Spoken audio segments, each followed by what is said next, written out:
وعن انس رضي الله عنه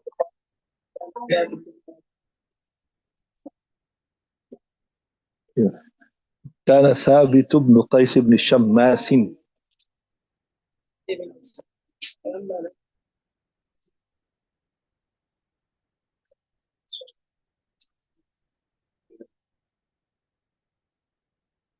Okay, translate that from there to there. Translate, bismillah.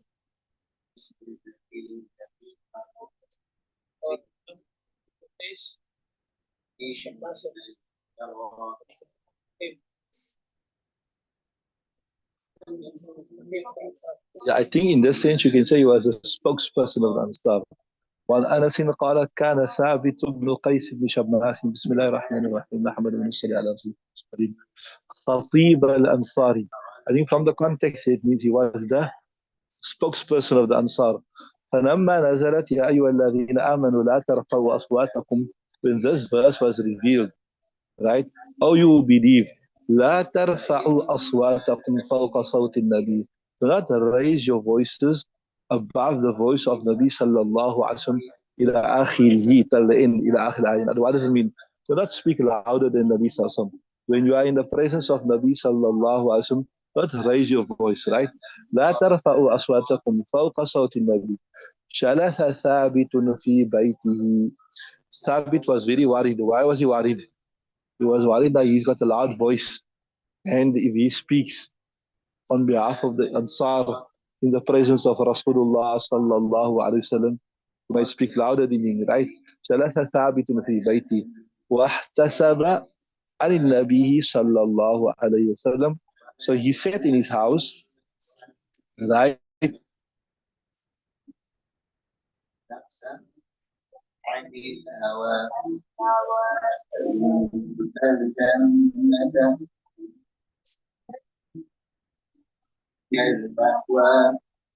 and he واحتبس. احتبس, he stopped coming. واحتبس عن النبي صلى الله عليه وسلم, right? فسأل النبي صلى الله عليه وسلم سعد بن معاذ. So Nabi sallallahu alaihi wasallam asked us, ما شأن ثابت? What happened to Thabit? He was a regular. He used to come like often. Ayashtaki, is he got some complaint? Like maybe he got some illness, some whatever, right? فأتاه سعد. So Sa'ad came to him. فذكر له, يعني came to Thabit ibn Qais ibn Shakmas. فذكر له قول رسول الله صلى الله عليه وسلم. And he mentioned to him, Nabi sallallahu alaihi wasallam concern that you are not coming, you are not frequenting the masjid anymore, right? فقال ثابت. Thabit replied, he said, أنزلت هذه الآية. This verse was revealed. يا أيها الذين آمنوا لا ترفعوا أصواتكم فوق صوت النبي, right? And this verse was revealed.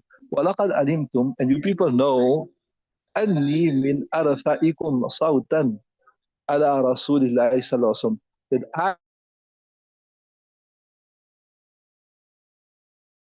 I am, literal translation first, I am from, there's a literal translation, Arfa, Rafa, the highest of yukum, so in voice, ala Rasulillah. So in other words, I have the loudest voice. I've got a naturally loud voice, right? فَأَنَا مِنْ أَهْلِ النَّارِ.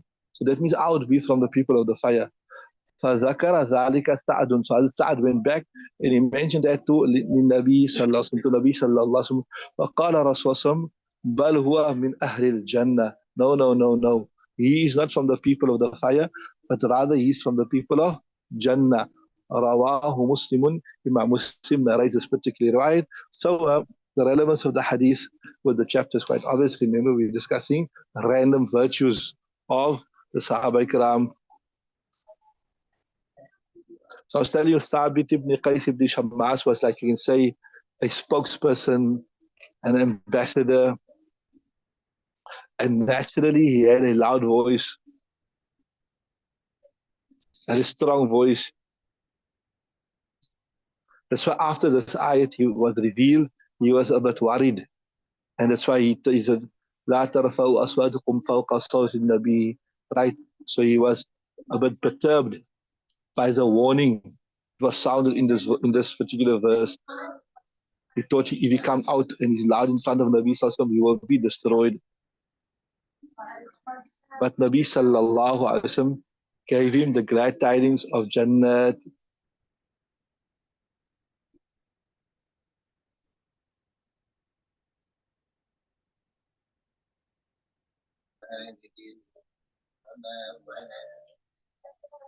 Okay, read the next riwayat. بسم الله الرحمن الرحيم. عن ابي هريره رضي الله تعالى عنه كنا جلوسا عند النبي صلى الله عليه وسلم إذ نزلت سوره الجمعه لما نزلت واخرين منهم لما يلحقون به قالوا ان هؤلاء ينفعون قال وفينا سلمان الفارسي قال ووضع النبي صلى الله عليه وسلم يده على سلمان ثم قال لو كان الإيمان في Suraya. يناله رجال من هؤلاء. Okay, so this is interesting. Okay, let me read the verse first. Let me read the hadith. Bismillah ar-Rahman ar-Rahim. وأنا أبي هريرة نريتنا أثارت أبو هريرة رضي الله تعالى عنه قال كنا جلوسا عند النبي صلى الله عليه وسلم. We were sitting in the company of Rasulullah when this verse was revealed.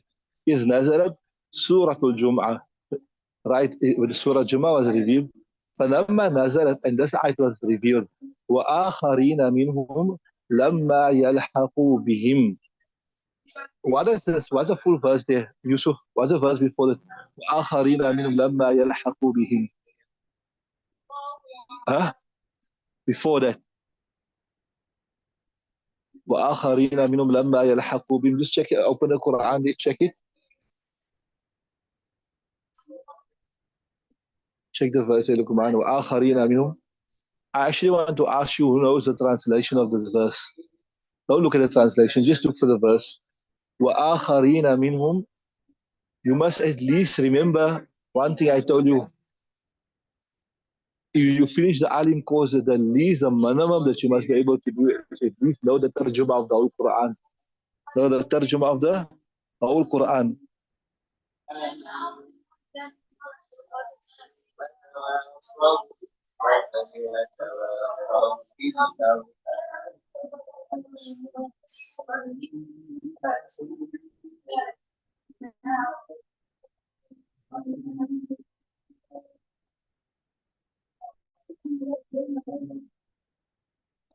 You found it. If the online people can translate it for آخرين منهم لما يلحقوا بهم.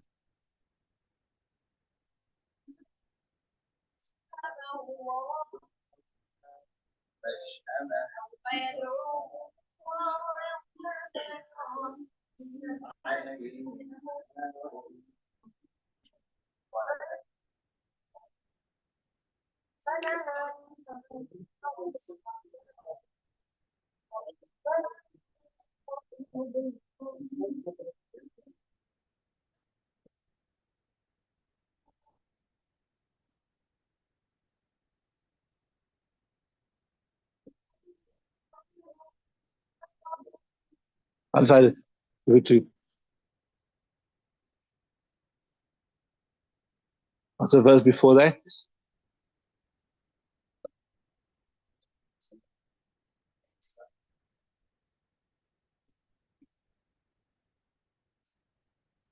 Yeah, read the whole verse fast.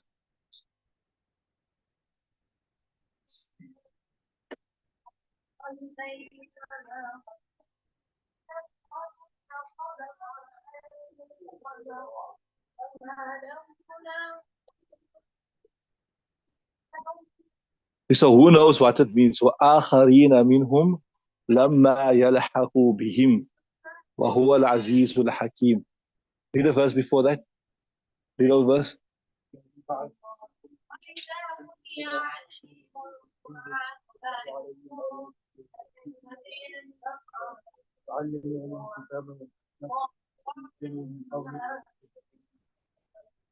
Right, next. So Nabi Sallallahu Alaihi Wasallam هو الذي بعث في الأمين. He's the one who sent.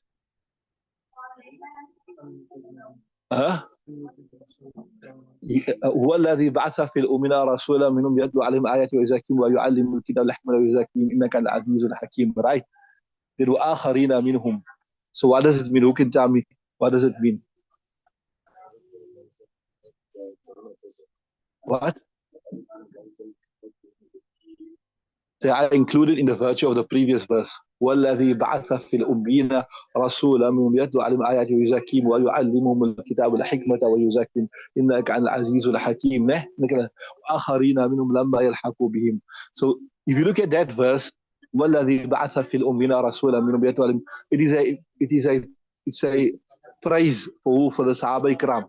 Listen, والذي, he is the one who said والذي بعث فيهم رسولا منهم يتلو عليهم آياته ويزكيهم ويعلمهم الكتاب والحكمة ويزكيهم إنك. Then وآخرين منهم لما يلحقوا بهم. And it's also a praise for those that will come afterwards. You understood that? It's also a praise for the Sahaba Ikram that will come afterwards. You understood that? So the same virtue that is يتلو عليهم آياته ويزكيهم ويعلمهم الكتاب والحكمة إنك العزيز الحكيم وآخرين منهم لما يلحقهم بهم والعزيز الحكيم. So when this verse was revealed, وآخرين منهم لما يلحقوا بهم. So Sahaba came asked, who are these people that will come after us?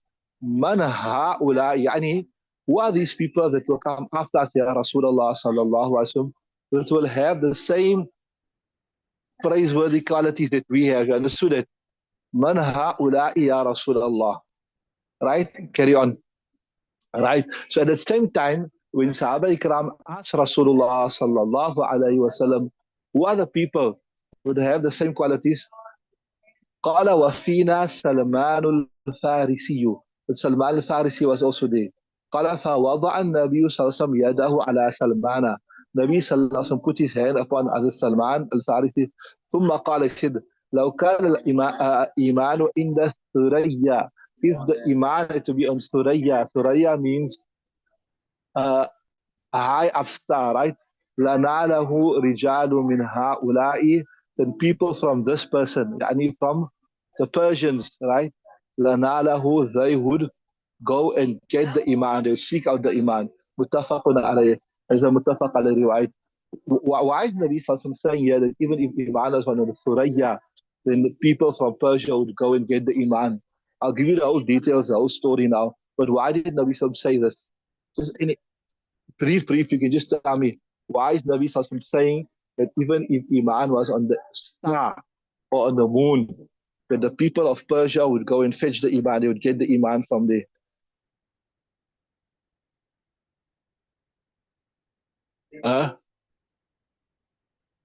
What reason? Anybody knows? Online people know? No. But why is saying that the people of Persia would go and get it? Yusuf? Loud? Loud, I can't hear. The most advanced of the people. Ismail, why is Nabi Sallallahu saying that even if the Imam, first he's saying that the people that are being praised here will come afterwards are the Persians, that's the first part. Then the second praise for the Persians is this here, that even if the Iman was on Suraya, they would go and fetch the Iman there. The reason is because if you look at the story of the Iman or the Islam of Salman, it's a long story. And it is an amazing story. His journey to Islam, how much difficulty he had endured. Here in the Shara, they mentioned the story briefly. I mentioned briefly, but you must make some effort to get the full details of the story. Okay, first say is Nazalat. If you look at this is verse number 3 from Surah Juma. So, in this verse, I told you, people that are not present currently, people that will come after Sahaba Ikram, they will have similar qualities to the Sahaba Ikram. وَآخَرَيْنَ مِنْهُمْ لَمَّا يَلْحَقُوا بِهِمْ وَهُوَ الْعَزِيزُ الْحَكِيمُ. So Sahaba Ikram asked Rasulullah sallallahu alaihi wasallam, Ya Rasulullah, who are these people that are not here with us now, but they will have similar quality to us? So Nabi sallallahu alaihi wasallam pointed to us as Salman al-Farisi, and he said, from this people, from their progeny.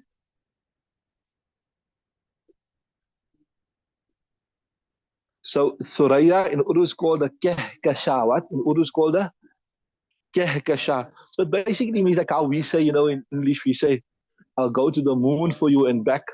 I'll go to the moon for you and I will come back. It means they will do anything, right?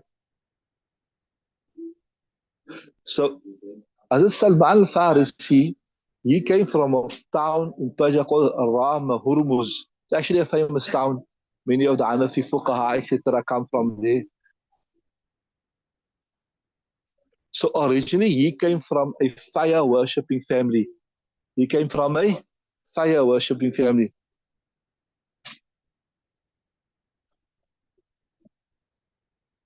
His father was, like you can say, he was a priest.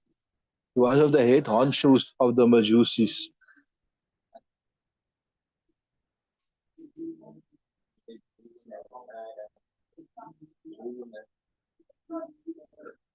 So as a Salman Farisi's Muslim name was Salman, and his kunya was Abu Abdullah.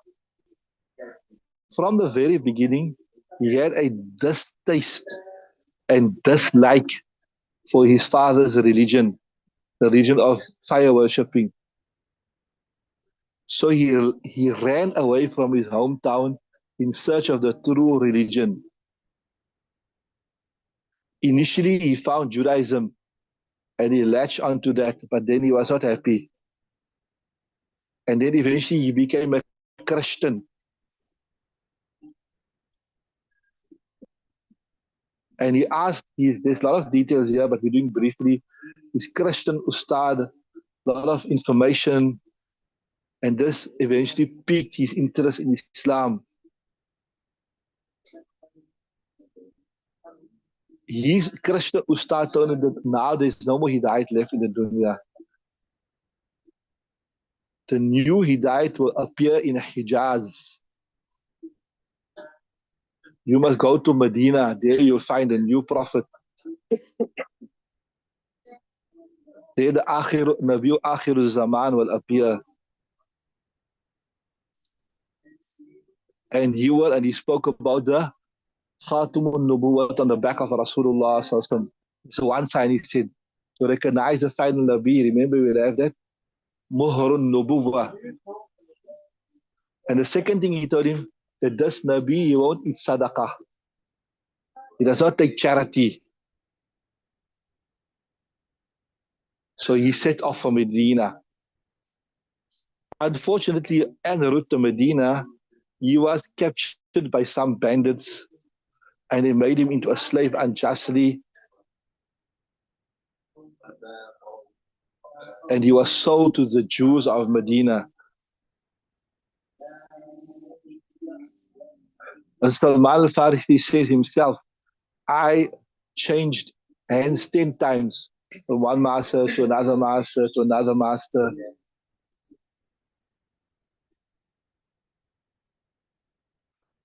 In his honor, Nabi Sallallahu Alaihi Wasallam also included him in the Ahl Bayt.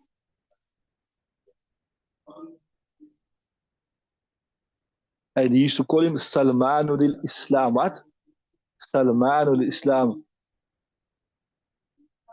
So when he met Nabi Sallallahu, in fact, there's an interesting story that he was busy when Nabi Sallallahu Alaihi Wasallam reached Medina for the first time. But be that as it may, when he came to Nabi Sallallahu Alaihi Wasallam, he brought some sadaqah and he presented it to Rasulullah Sallallahu Alaihi Wasallam. Nabi Sallallahu Alaihi Wasallam didn't eat it himself. Nabi Sallallahu called the Sahaba Ikram and he gave it to the Sahaba Ikram. The second day he came and he brought a gift, not sadaqah. Remember, sadaqah is what you give to a poor person for a reward. Gift is what you give to somebody, a rich person for, not a rich person, but okay, a person is not impoverished, but you give like to gain their pleasure. He brought a gift. So the second day when he brought something and Nabi Sallallahu asked him, is it sadaqah or is this a gift? He said, no, it's a gift. He ate from, Nabi Sallallahu ate from it himself and he gave the Sahaba Kiram also to eat.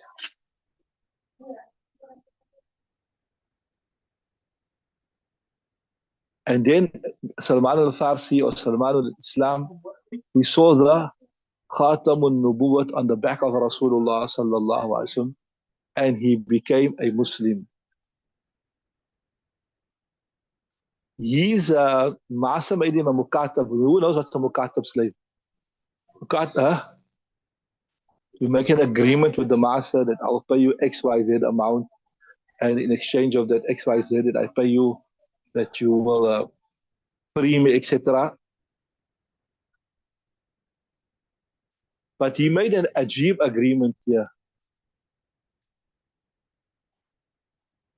He said, you must plant 100 trees, and when these trees bear fruit, then you will be free. Now we know date tree stays very, very long. Forget about bearing fruit, but for it to grow in the first place.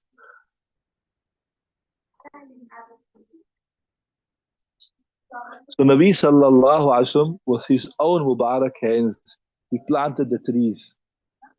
And miraculously, to the barakah of Rasulullah sallallahu alaihi wasallam, in 1 year, these trees grew. 1 year, these trees grew, and they began bearing fruit.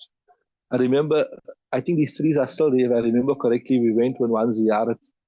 We went to Medina, and we were shown that this is the trees that Nabi sallallahu alaihi wasallam planted for the freedom of Hazrat Salman al-Farisi, right? So here it's mentioned that Hazrat Salman radiallahu ta'ala lived for a duration of 300 years.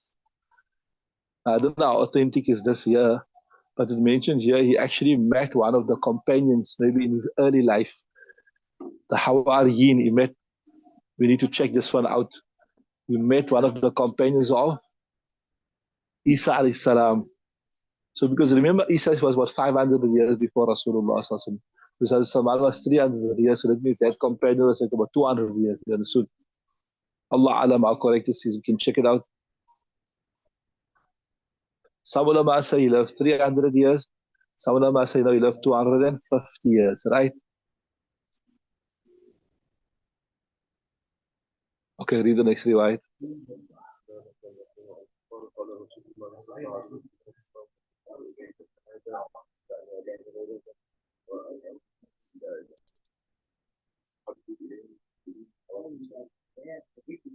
Okay, Bismillahir Rahmanir Rahim.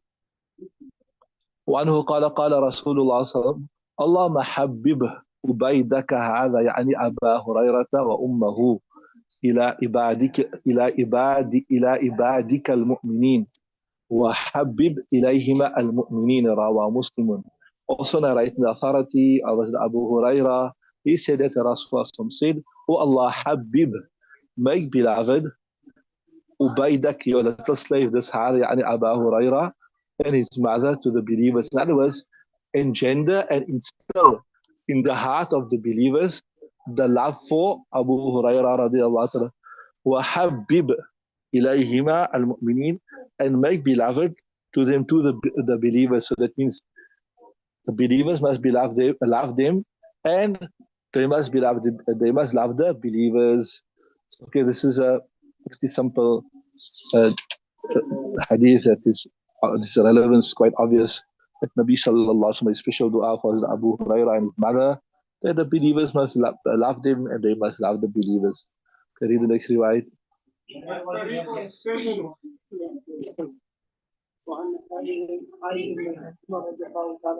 وعن عايذ بن عمرو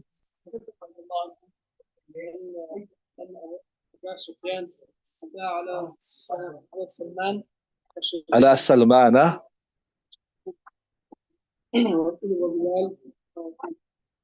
قالوا ما أخذت شيوخ الله ونكون عدو الله ما أخذها. So, Bismillah ar-Rahman ar-Rahim.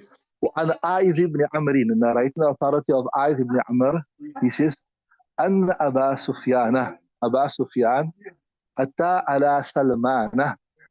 Abu Sufyan once, he came to Medina and he passed by Aziz Salman.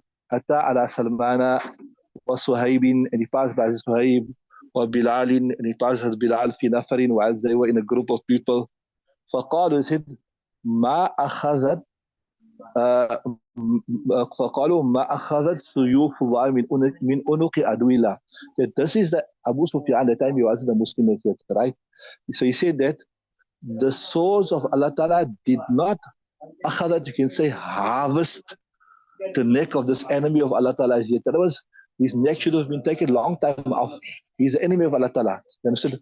فقالوا ما أخذت سيوف الله من عنق عدو الله ما أخذها. فقال أبو بكر, so Abu Bakr, أتقولون هذا لشيخ قريش وسيدهم. So Abu Sufyan, he was still a non-Muslim at that point in time, right?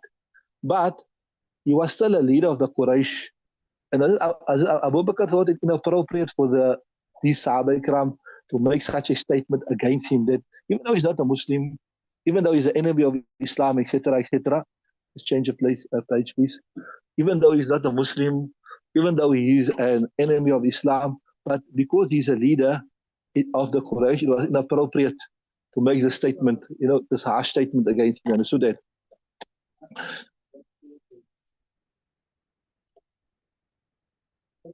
Right. فقال أبو بكر أتقولون هذا لشيخ قريش وسيدهم. Are you saying this to a senior of the Quraysh and the leader? فأتى النبي صلى الله عليه وسلم. He came to Nabi صلى الله عليه وسلم فأخبره and informed him. فقال يا أبا بكر. So Nabi صلى الله عليه وسلم said, oh Abu Bakr, لعلك أغضبتهم. It seems like you've annoyed these three Sahaba Ikram, Salman al-Farsi, Suhaib al-Rumi, and Bilal al-Habshi. لعلك أغضبتهم. لئن كنت أغضبتهم, if you've angered them and if you've annoyed them, لقد أغضبت ربك, then you have annoyed your Rabb, right? فأتاهم. So in other words, you were not supposed to make the statement in front of these Sahaba Ikram of mine, right? فقال, right. فأتاهم. So as Abu Bakr went back to them, فقال يا إخوتا, oh my brothers, أغضبتكم, right? Did I annoy you? Did I anger you by my statement? قالوا لا يغفر الله لك يا أخي.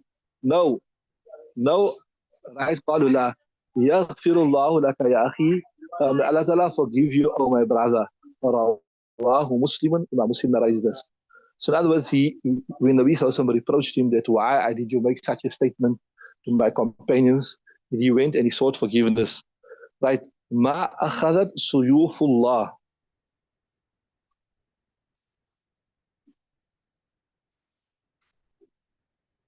It was the swords of Allah Ta'ala. It means in whose hands is the sword of Allah Ta'ala? The sword of Allah Ta'ala is in the hands of the Muslims. So he's saying the swords of Allah Ta'ala did not harvest your head as yet. You're the enemy of Allah Ta'ala.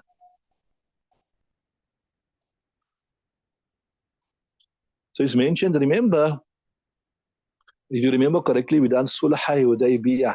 Remember Sulh Hudaybiyah? When Nabi Sallallahu Alaihi Wasallam made an agreement.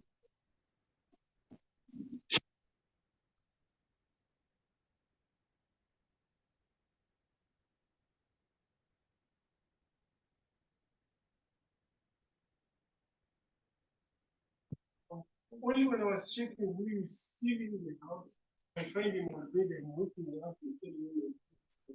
So what had happened was that after Sulh Hudaybiyah, the agreement that Nabi Sallallahu made with the mushrikeen, that we're going to have like a truce, etc. For several years, there will be no fighting, etc., etc. So Abu Sufyan had come to Medina to try to renew that truce. He come to Medina to renew that truce, right? And this is when he passed by these Sahaba Ikram. And the interesting thing is, if you look at these three Sahaba Ikram, they were all, so to say, non-Arab. Bilal al-Habshi, Suhaib al-Rumi, Salman al-Farsi. Although it is mentioned that Suhaib al-Rumi, he wasn't a Roman, he was actually an Arab. But as a child, he was captured by the Romans and he was grown up by the Romans. That's why he's known as Suhaib al-Rumi.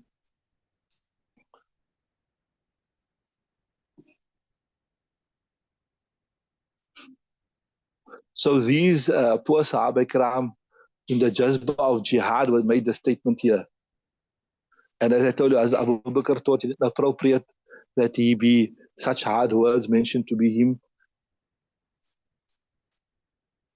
And then he went to Nabi sallallahu alayhi wasallam and he mentioned to Nabi, so what did happen?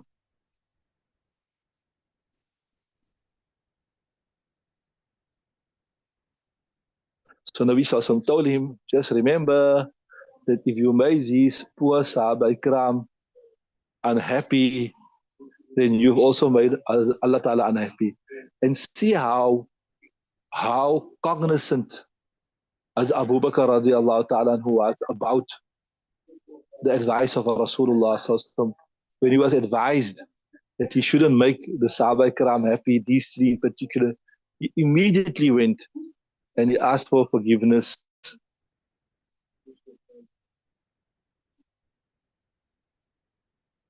He asked for forgiveness. So the relevance of this hadith is quite obvious that Nabi Sallallahu spoke in favor of these three Sahaba Ikram, that if you anger them, if you annoy them, if you displease them, then you are angering and you are annoying and you're displeasing Allah subhanahu wa ta'ala.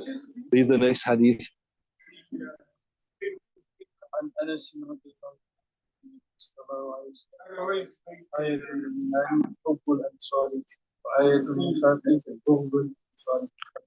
Okay, so here we got a hadith in favor of the Ansar. When Anas narrated the authority of Anas radiallahu ta'ala anhu, he says, Ali Nabi sallallahu he said to Nabi sallallahu Ayatul Imani Hubbul Ansari. Remember, ayat is something by which you recognize another thing. It doesn't mean that it is the actual thing. That's what I'm saying. Where you, like I say, where there's smoke, there's fire, right? It's a sign to point.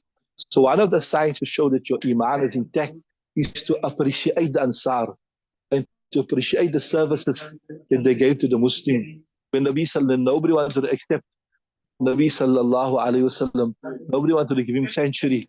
Nobody wanted to give him advice. Nobody wanted to give him a launch pad to start his deen. Ansar were ready. So we say, Ayatul Imani Hubbul Ansari. A sign of Iman is love for the Ansar. Wa Ayatul Nifaqi. And a sign of Nifaq is Buhdul Ansari. Hatred for the Ansar.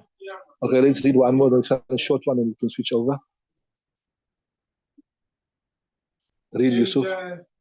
It could also